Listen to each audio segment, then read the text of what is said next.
안녕하세요, 일레입니다. 오늘은 예천군 지보면 도장리 산 38번지에 있는 정사선생 묘소에 왔습니다. 동네가 본관인 선생은 22세에 사마시와 병과에 급제하여 한림에 제수되었습니다.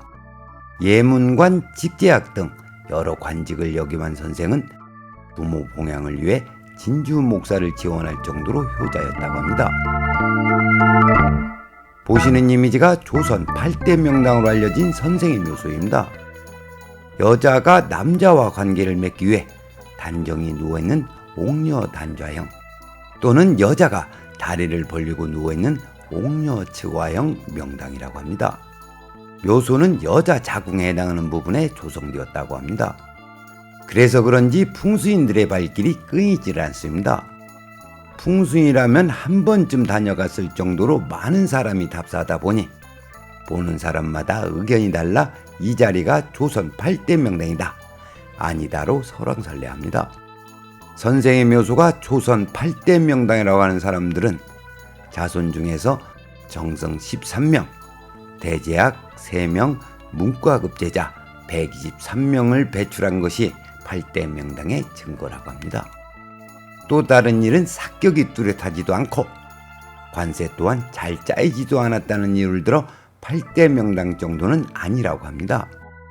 잠깐 풍수 용어인 관세에 대해 말씀드리겠습니다.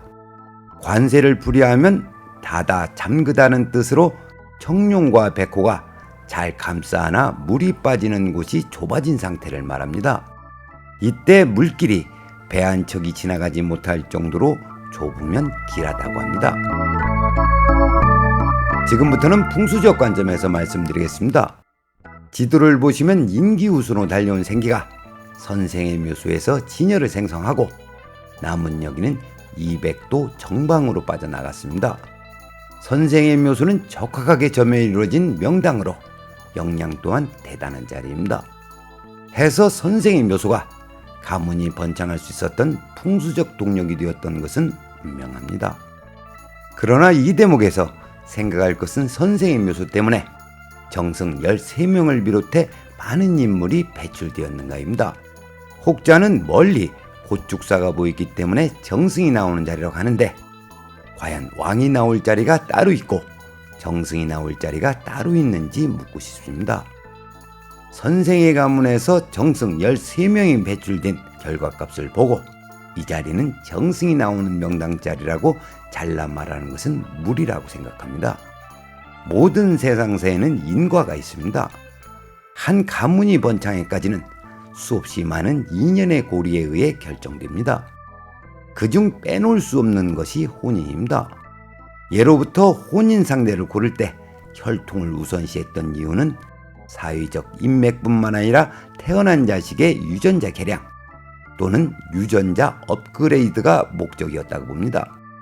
쑥대밭에서 쑥대나고 왕대밭에서 왕대난다는 속담이 있습니다. 이 속담에서 밭은 여성을 상징합니다. 해서 혼인은 조상을 명당에 모시는 것만큼이나 중요합니다. 맞물려 돌아가는 톱니바퀴처럼 혼인과 명당 발복이 절묘하게 조화를 이룰 때 가문은 번창한다고 생각합니다. 풍수적으로 전해져 오는 전설에 대해 말씀드리겠습니다. 선생이 진주 목사로 재직할 때 임지에서 돌아가셨다고 합니다. 선생을 고향 예천에 모시기 위해 10여 척의 배가 진주 남강에서 출발하여 낙동강을 거슬러 올라왔다고 합니다. 그때 선생을 명당 자리에 모시기 위해 박시성을 가진 박지관이라는 사람이 동행하여 산세를 살폈다고 합니다.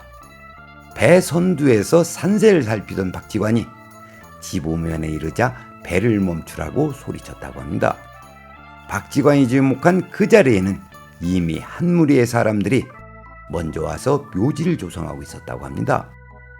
박지관의 천하제일명당이란 말에 이왕 왔으니 구경이나 하자는 상주들의 설득으로 현장으로 갔답니다.